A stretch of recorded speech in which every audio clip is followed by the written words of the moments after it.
Continuamos con nuestro curso sobre una perspectiva organizacional de la universidad.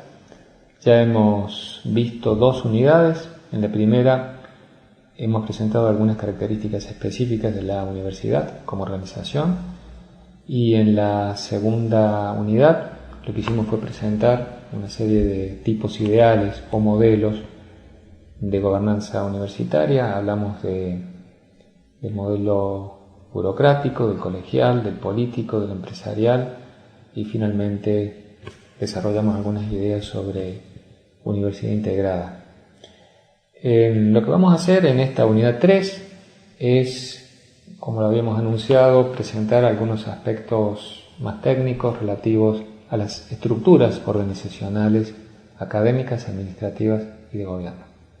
Para ello me parece importante munirnos antes de algunos elementos básicos, conceptuales sobre estructuras organizacionales, porque nos va a ayudar después a entender mejor los temas que nos interesan. Voy a recurrir a una definición de Henry Mintzberg, del cual ya les hablé previamente, un autor reconocido en el tema de teoría y tecnología de estructuras organizacionales. Les voy a leer textual su definición para explicarla.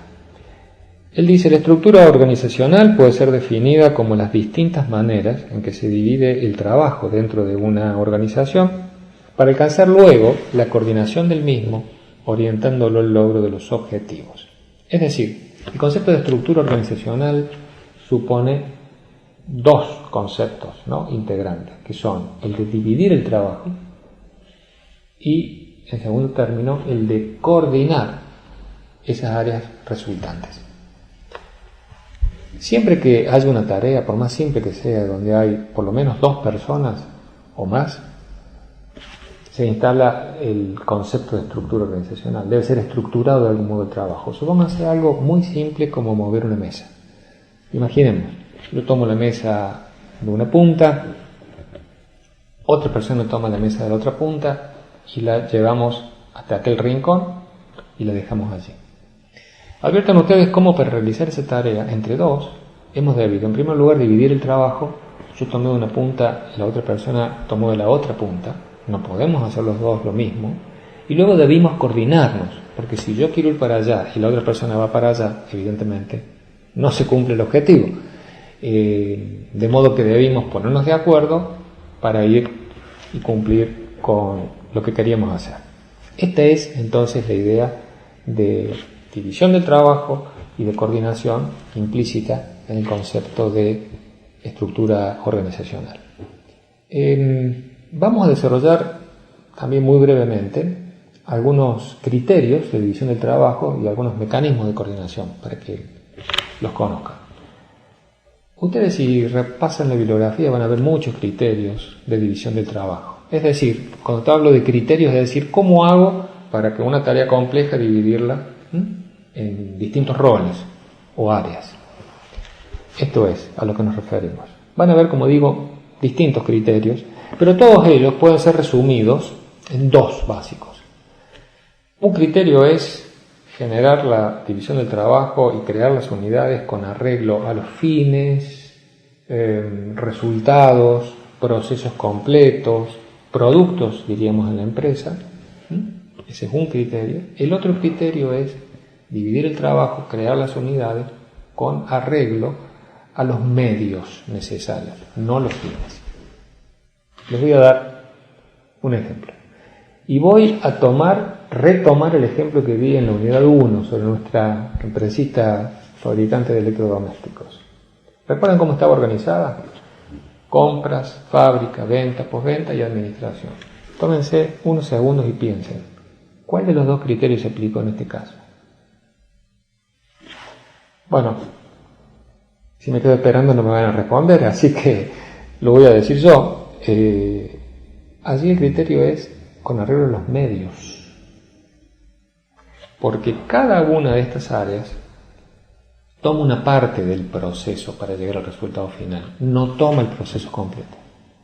Entonces, esta organización está estructurada con el criterio de los medios o funciones. Las funciones son un conjunto de actividades homogéneas, digamos, especializadas en una parte del proceso. Este mismo ejemplo, imaginémoslo del siguiente modo. Esta empresa de electrodomésticos vende heladeras y vende aire acondicionado. ¿Cómo lo organizarían ustedes en un primer nivel con arreglo a los fines? Procesos completos, productos, resultados. ¿Cómo sería esa estructura organizacional? Bueno, se las digo. Lo que tendríamos es la división heladeras y la división electrodomésticos. Y cada una de estas áreas contendría todos los procesos, todos los recursos, todo lo necesario para fabricar y vender heladeras y para fabricar y vender electrodomésticos. Esta es la gran diferencia entre uno y otro. Cuidado, no es pertinente la pregunta ¿cuál es mejor? Porque no hay uno mejor. Si bien a principios del siglo XX se buscaba la estructura, la panacea, ya sabemos a esta altura, hace tiempo, que no existe la estructura óptima. Va a depender siempre de las circunstancias. No tenemos tiempo ahora para hacer teoría de esto, pero quedémonos con esta idea de que no hay una forma mejor en términos abstractos. Hay que analizar cada situación. Pasemos ahora a los mecanismos de coordinación. Les voy a enunciar los más importantes. El primer mecanismo de coordinación es el que empleamos para mover la mesa. Eso le vamos a llamar adaptación mutua, que no es ni más ni menos que ir poniéndonos de acuerdo. Este mecanismo de coordinación de actividades suele darse en pequeñas empresas, por ejemplo familiares, donde estamos trabajando, hermanos, los padres, y bueno, día a día nos vamos poniendo de acuerdo sobre qué hace cada uno, cómo avanza la cosa. Esta es la adaptación mutua. Suele suceder que cuando crece la actividad, crece la cantidad de personas, la adaptación mutua ya no es suficiente. Empiezan a aparecer problemas. Yo te dije, vos me dijiste, pero no eras vos el que iba, etcétera, etcétera. De modo que un siguiente mecanismo de coordinación suele ser la supervisión directa. Es decir, aparece un jefe. Allí, de nuevo, retorna todo a una sola cabeza, la cabeza del jefe, que es el que asigna las tareas, y de ese modo se garantiza la coherencia de las acciones, la coordinación. Un tercer mecanismo de coordinación es lo que llamamos normalización de procedimientos o estandarización de procedimientos. Aquí las distintas áreas o los distintos roles están coordinados por el diseño de un procedimiento. Por ejemplo, algo que ya mencioné, liquidación de haberes. En la liquidación de sueldos intervienen áreas en que se ha dividido el trabajo. Interviene el área de personal, el área informática, el área de contabilidad, el área de presupuesto, el área de tesorería. Interviene incluso un área fuera de la universidad que es el banco, ¿no? Y estas áreas, es posible que ni siquiera se vean la cara quienes integran estas áreas. Pero ¿y cómo se coordina entonces todo esto? Porque hay un procedimiento estandarizado. Y a la medida que todos cumplen la parte que le corresponde, el procedimiento fluye. Esta es la coordinación por normalización de procesos. Otra forma de coordinación es la normalización de resultados. Acá ya no se normaliza cómo se hacen las cosas, se normalizan los resultados finales de las distintas áreas.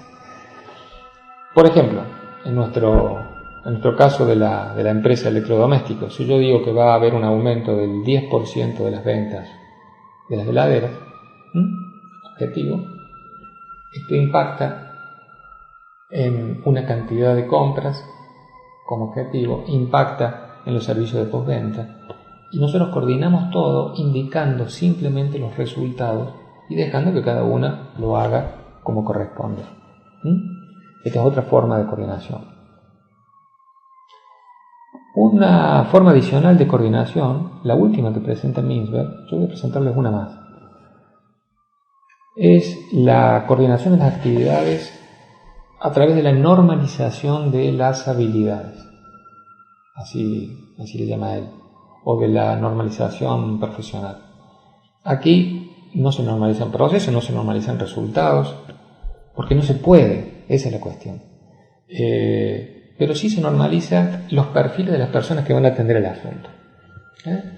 Entonces, por ejemplo, si tenemos o estamos frente a una campaña publicitaria, en donde no podemos estar estandarizando cómo se hace la campaña, sino que es un proceso creativo, lo que podemos decir es, y yo quiero ahí que haya un economista, un sociólogo, un creativo, un antropólogo, porque entiendo que estas habilidades van a coadyuvar a generar algo que tiene que ser creativo y útil para el objetivo que se busca.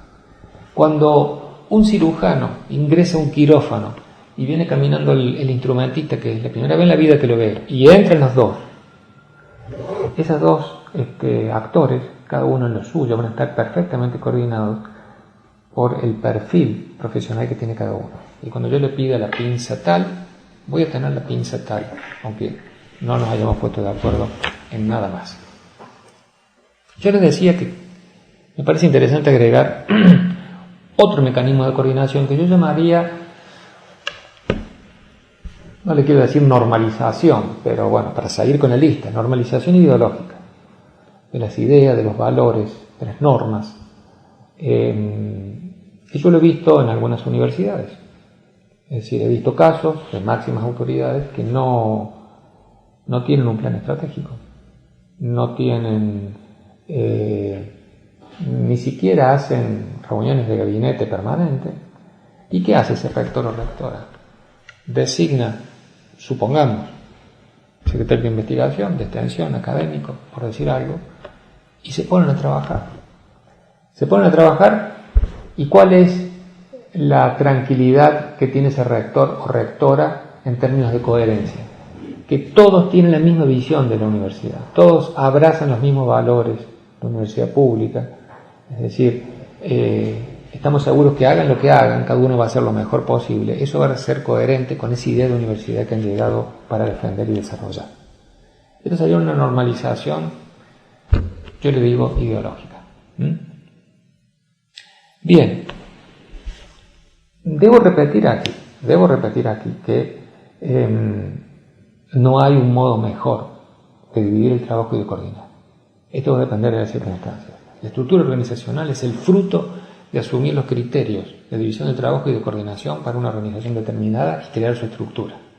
Por otro lado, una organización tiene distintos niveles. Imaginen ustedes, un rector, por decir algo, o un presidente de una empresa, hasta el último peón. Hay niveles. Pues bien, en cada nivel puede haber distintos criterios de división del trabajo y distintos mecanismos de coordinación. Diseñar la estructura significa eso, elegir el mejor en cada caso. Ahora sí, podemos hablar de estructuras académicas. Yo les voy a presentar, vamos a hablar de 3 estructuras típicas, ¿no? Y los vamos a tomar una vez más de modo ideal o puro, cosa que en general no sucede. Hay híbridos.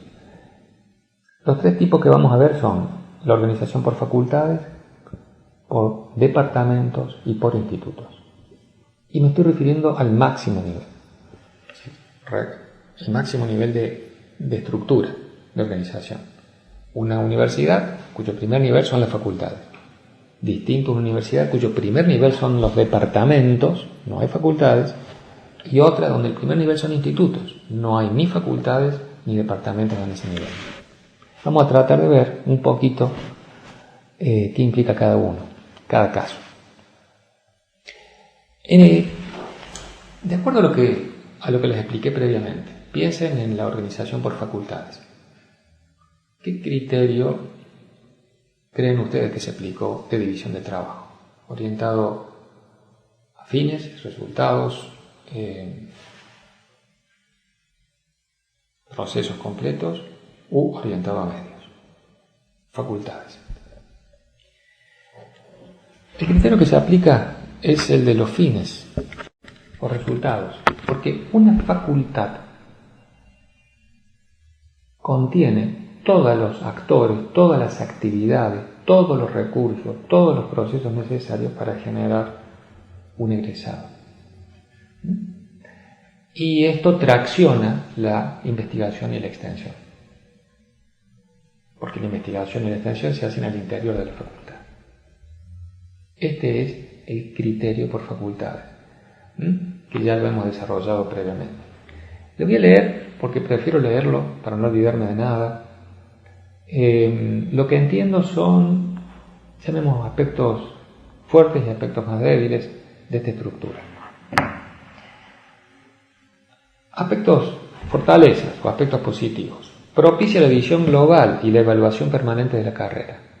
Esto porque la facultad tiene como misión primordial la carrera completa y el egresado.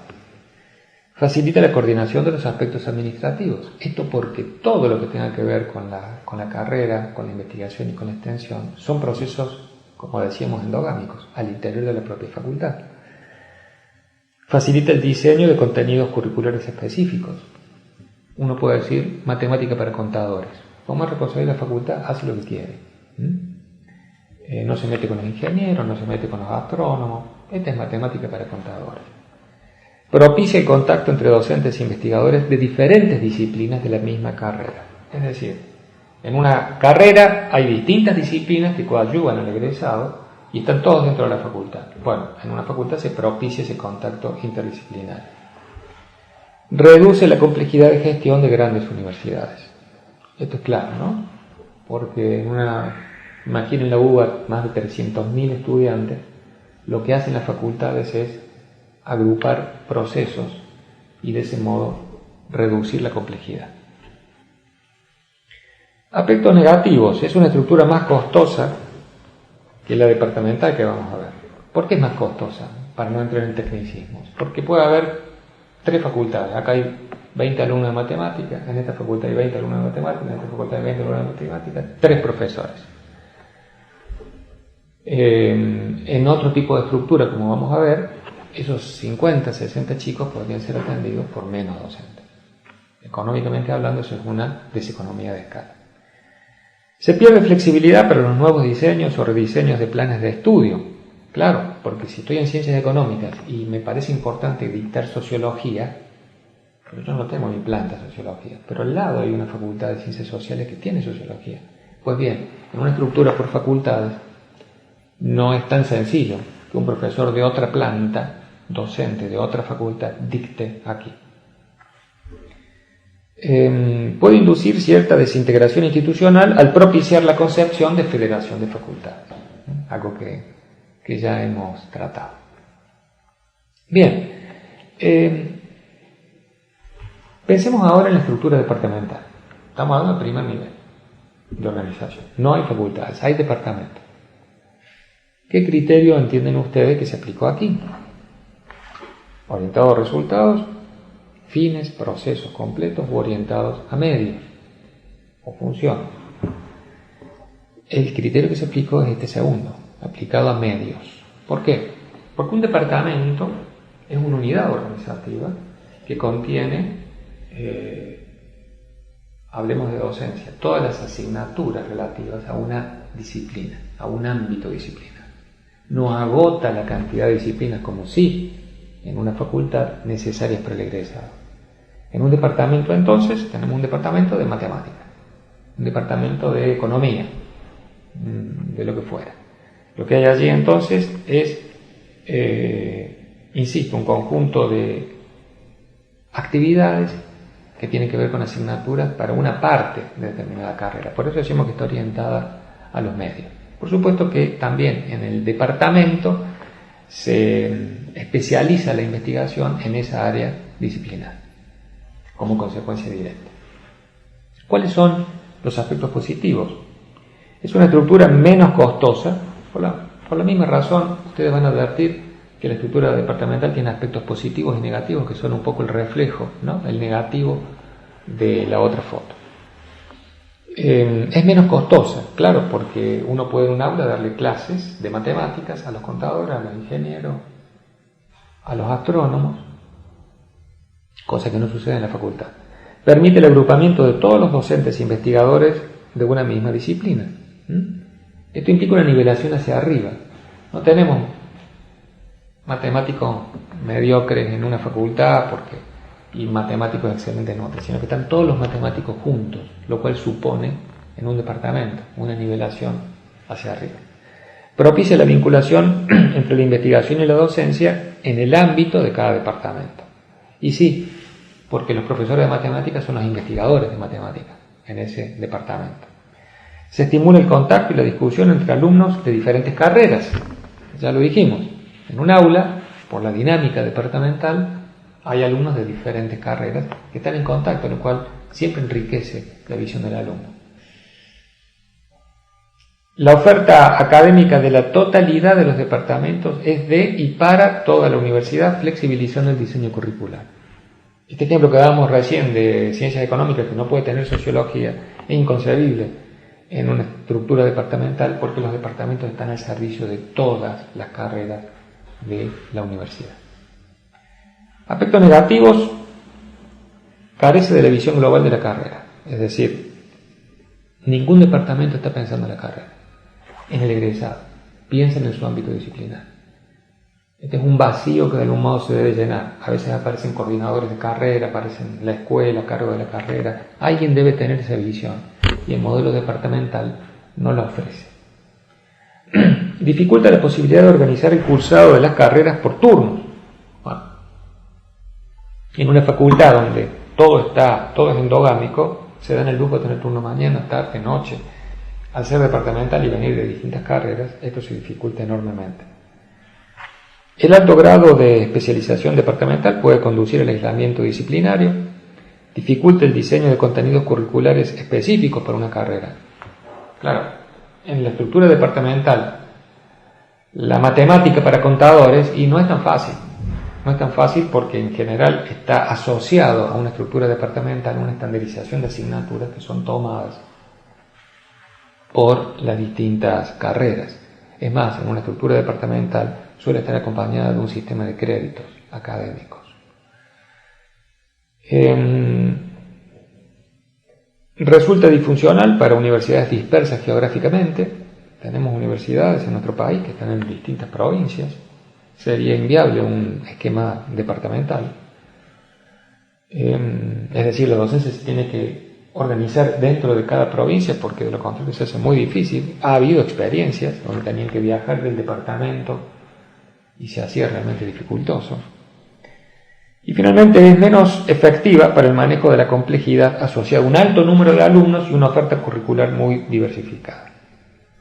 La Universidad de la UBA, Córdoba, La Plata, organizadas en un primer nivel departamentalmente, y sería complicado, sería dificultoso en términos organizacionales. Las facultades tienen esa ventaja de poder, como decíamos, contener procesos, ¿no? Y de ese modo reducir complejidad. Dos palabras sobre la estructura de institutos. Para que quede claro, estamos hablando de que en el primer nivel no hay ni facultad ni departamento, hay institutos. Los institutos en Argentina fueron aplicados a ese nivel por primera vez por la Universidad Nacional de General Sarmiento, en la década del 90, cuando fue creada la facultad. Y luego se inspiró en ese modelo la Universidad Nacional de Villa María, que está organizada por institutos, y más recientemente la Universidad Nacional de Tierra del Fuego. Los institutos, para decirlo así en términos sencillos, tienen algo de facultades y algo de departamento. Preguntémonos con qué criterio se crean los institutos. Bueno, los institutos no se crean con arreglo al egresado. No contiene, como en una facultad, todo lo necesario para formar un egresado. Tampoco tiene una especialización disciplinar, como en el caso del departamento. Los institutos lo que hacen es contener los recursos y las actividades necesarias para atender una problemática, un problema, un tema. Así, por ejemplo, en la Universidad Nacional de General Sarmiento tenemos un instituto del conurbano bonaerense, lo cual implica que el objeto de preocupación y de análisis es, en este caso, el conurbano bonaerense. Se diferencia de facultad, se diferencia del egresado y de la disciplina. El criterio que se aplicó acá, por si no se han dado cuenta, es el de los resultados.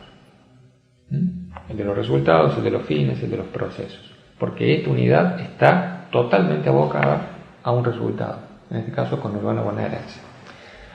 ¿Cómo se dictan las carreras? Bueno, es posible, aunque no necesariamente, que los institutos tengan radicada una carrera, pero a diferencia de la facultad no tienen todas las asignaturas necesarias para esa carrera, de modo tal que deben confluir los otros institutos con sus asignaturas para formar ese egresado. Las asignaturas del instituto, en este caso, son aquellas más afines a la problemática de análisis, porque son a su vez las más afines a las investigaciones que se llevan a cabo en ese instituto.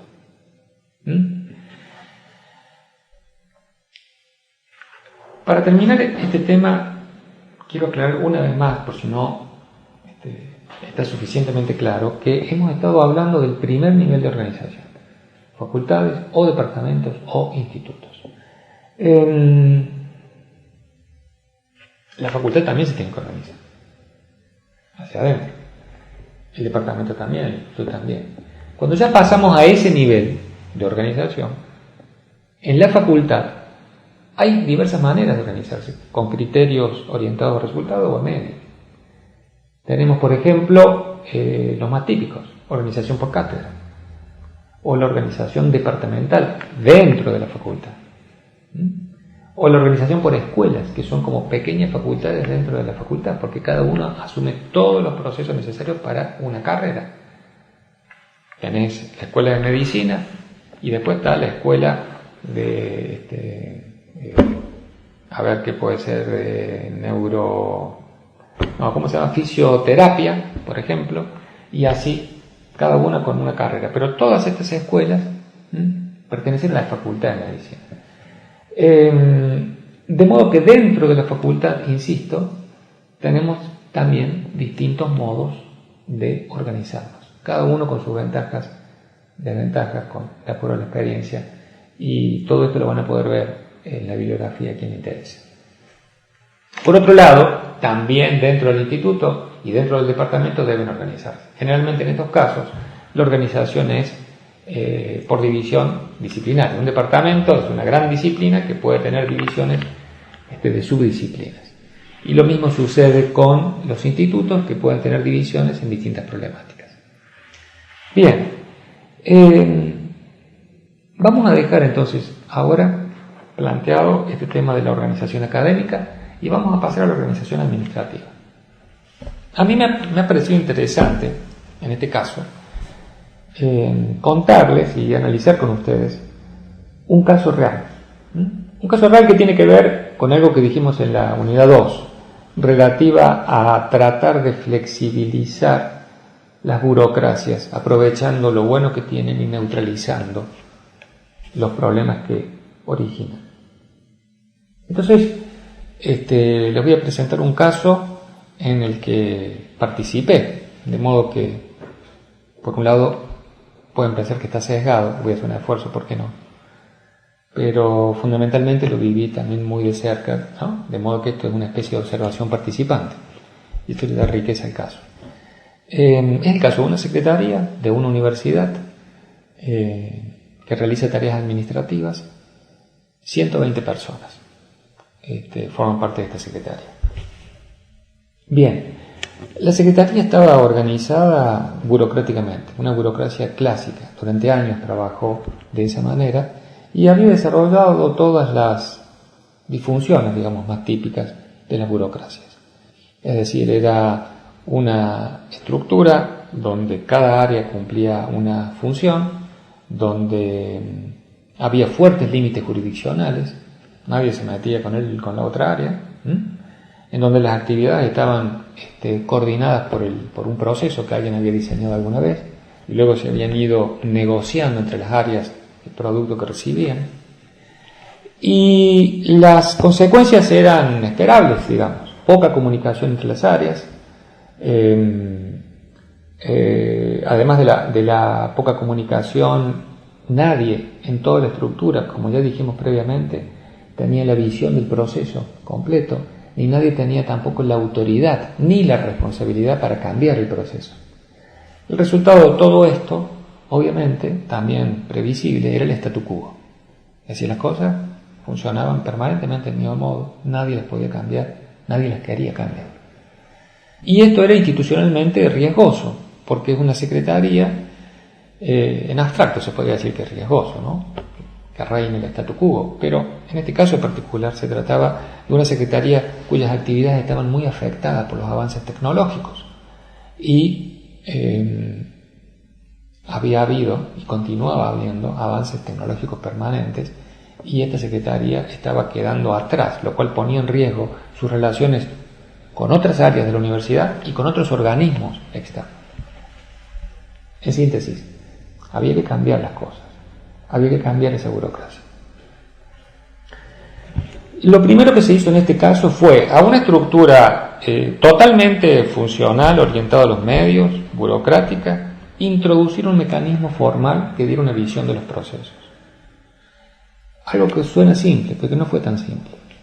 Crear un gabinete.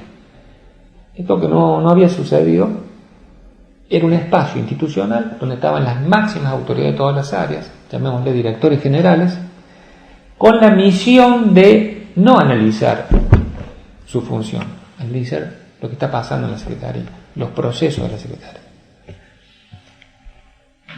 Observen que parece simple, pero no fue nada simple, por algo que ya les dije previamente. Esta gente, máximas autoridades, en general con muchos años de carrera, la mayoría en la misma Secretaría, bueno, tenían forjado a fuego una forma de entender la organización, una forma de mirar al otro y de confiar del otro, que hacía muy difícil construir esa mirada de proceso.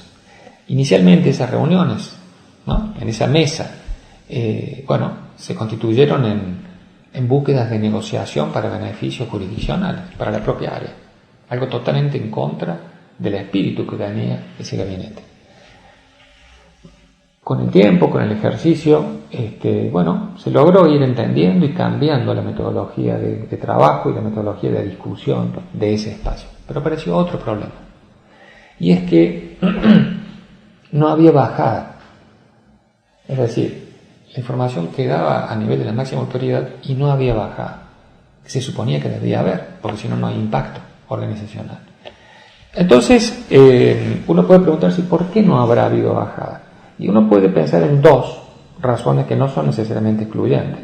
La primera, por algo que ya dije, porque no existía esa práctica organizacional, porque no existía eso en la cultura de trabajo de reunirse con su gente, hablar del área en función de lo que se había decidido en la otra mesa.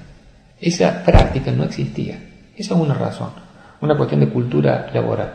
La otra, menos inocente, es que obedecía a cierto esquema de poder. En la medida que esa información no bajara, seguía siendo esta persona, máxima autoridad, la que tenía todo el poder de decisión acerca de qué se hacía, qué no se hacía y cómo se hacía y por qué. Creo que ambas razones confluyeron, pero el resultado en última instancia fue que todas esas elucubraciones que se hacían en el gabinete no bajaban a las diferentes áreas de trabajo. Entonces había que dar otro paso. Y lo que se hizo fue lo siguiente. Se instituyó una estructura por proyectos superpuesta a la estructura funcional, creando de ese modo una matriz. ¿Qué significa esto? Un proyecto, una unidad de planificación, era necesariamente transversal a esa secretaría. Porque un proyecto lo que tenía era la idea de cumplir un objetivo que implicaba distintas áreas.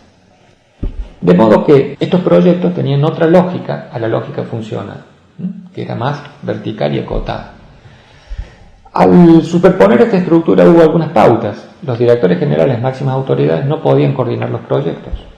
Tenían que ser otras personas. Pero además de eso, los dueños, el coordinador del proyecto no dependía del coordinador general. Es decir, se los equiparaba en autoridad al coordinador de proyecto y a los directores generales. Imaginarán ustedes que esto atenta contra la unidad de mando, de modo que, como era previsible, se generaron tensiones. No obstante, el resultado fue ampliamente positivo.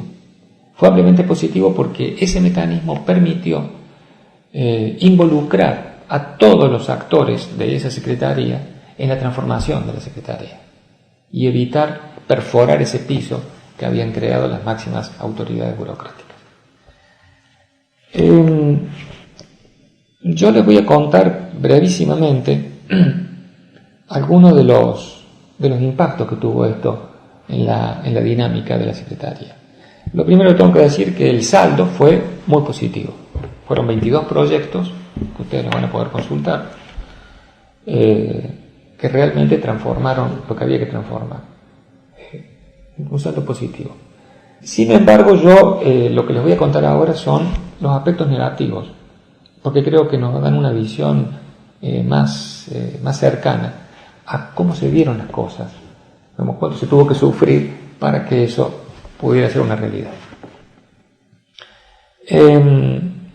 Voy a hablar de aspectos negativos. Primero, relativos a esa estructura matricial. ¿Qué generó esa estructura matricial? Donde seguían los jefes de siempre, con sus funciones, pero había coordinadores de proyectos que atravesaban a todas las áreas, con igualdad de autoridad. Bueno, obviamente hubo disputas de autoridad entre directores generales y los coordinadores. Eso era muy previsible. Se supone que en una estructura matricial, al poner en tensión dos miradas distintas, una de la función y otra transversal, se genera una tensión, se genera un conflicto. Pero también se supone que la obligación, la necesidad de resolver ese conflicto redunda en mejores decisiones.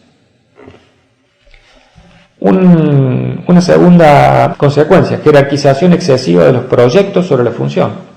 El que no estaba en un proyecto era considerado trabajador de segunda, lo cual hubo que trabajar, porque esto no es así. Los directores generales perciben una pérdida de control sobre sus empleados. Claro, cuando vos estás acostumbrado a un comportamiento endogámico, donde sos el jefe y tenés a todos tus empleados, y esos empleados participan de un proyecto que es transversal y que supone trabajar entre las áreas, ir a reuniones, etc., genera una sensación que nunca habían tenido estas máximas autoridades, que era la pérdida de control de sus empleados. Conflicto. Defensa equivocada y contraproducente de los límites jurisdiccionales de cada área. Un proyecto, para cambiar algo, decimos es transversal. Implica hablar con gente de otras áreas, pedirle información, pedir colaboración. Bueno, esto iba totalmente contramano de las prácticas burocráticas existentes y, por lo tanto, generó conflicto, generó problemas. No, acá no te metes. Algunos aspectos negativos relativos a la formación de la gente en esta etapa y la cultura de trabajo. Tenían grandes dificultades para asumir una visión holística, orientada a procesos. Cuando vos estás acostumbrado a trabajar siempre acotadamente en una parte del proceso, se hace difícil desarrollar esa mirada sistémica. Ausencia de formación y experiencia en administración de proyectos. Nadie nunca en su vida había gestionado un proyecto. Ausencia de competencias de liderazgo. Inexperiencia y dificultades para trabajar en equipo. Parece simple, pero no lo es. Inconveniente manejo del error y consecuencias actitudinales. Había una práctica, una costumbre, una cultura de ocultar el error. El error se ocultaba, por supuesto se ocultaba porque detrás del error venía siempre el castigo, fuerte. Cambiar eso, entender que era necesario tirar sobre la mesa los errores para poder saber lo que había pasado y que no volviera a ocurrir y aprender en última instancia, era difícil. No se asume como responsabilidad propia la identificación y solución de problemas, ni la mejora permanente. Sí, cada uno, como les decía y les vengo diciendo, estaba en lo suyo. Yo creo que tengo que ver con todo lo que hacen los otros. Cambiar eso también fue difícil. Finalmente, relativos a la normativa vigente.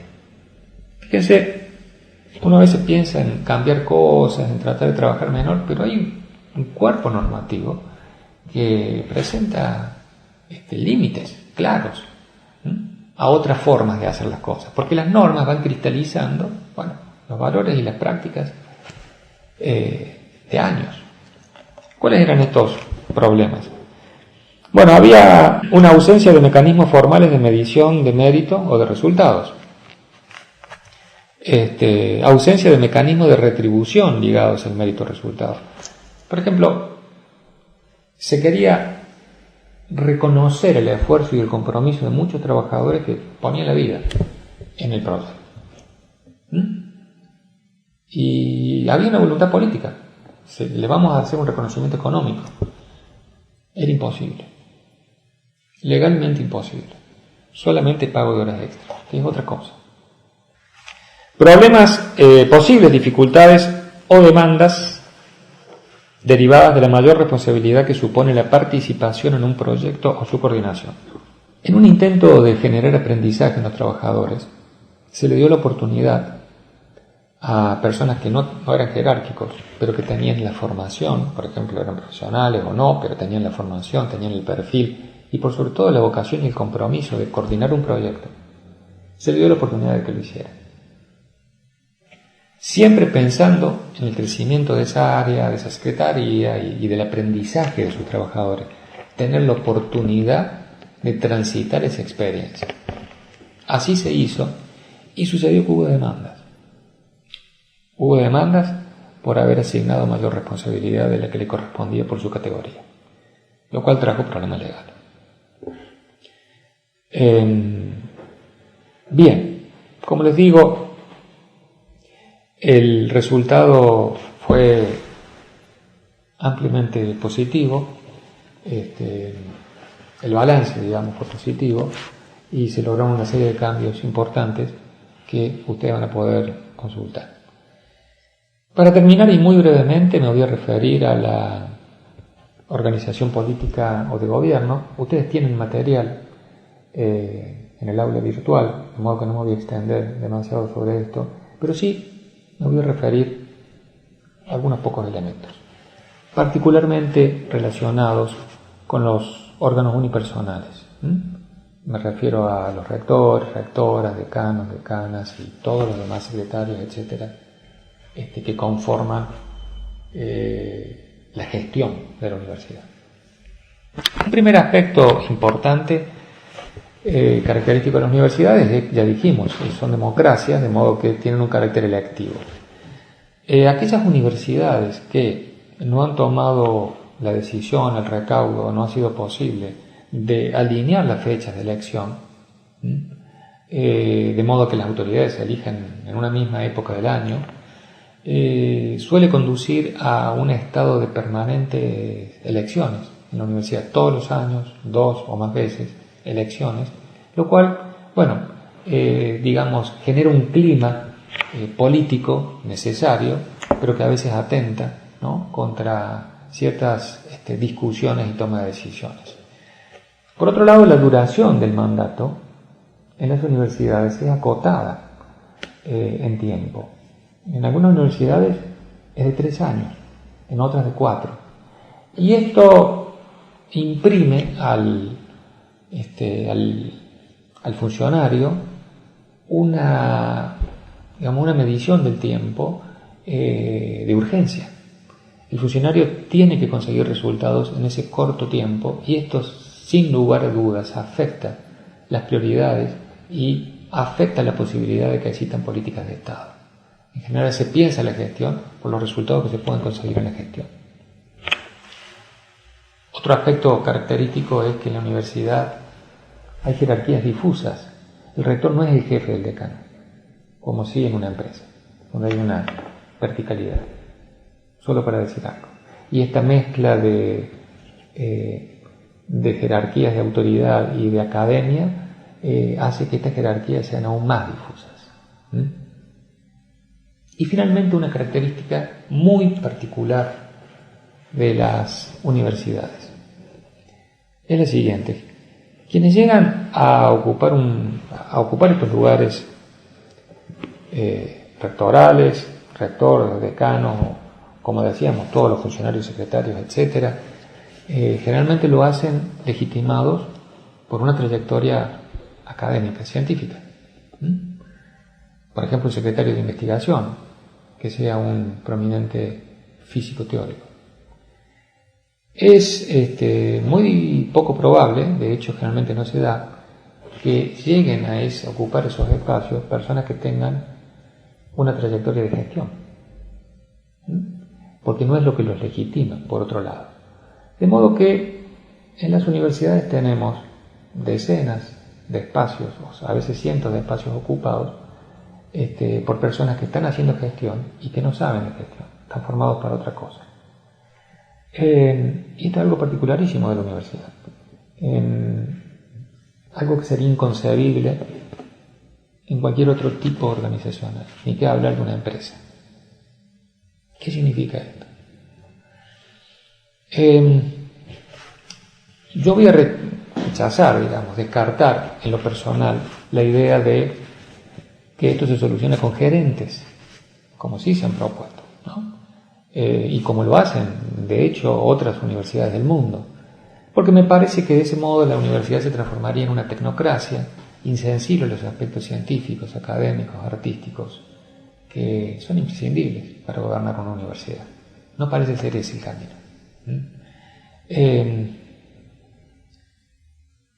De modo que, y no lo vamos a tratar ahora, lo vamos a dejar solamente planteado, creo que un camino podría ser el de revisar esto que ya vimos en la unidad 2. Revisar el modo como son caracterizados los distintos sectores de la universidad y los distintos tipos de interacción que existen entre ellos. Creo que uno podría pensar en eso y reflexionar en eso, orientados a lograr un círculo virtuoso, crecientemente virtuoso. Por ahora lo vamos a dejar solamente planteado. Vamos a volver sobre esta inquietud en la próxima unidad y última, la unidad 4.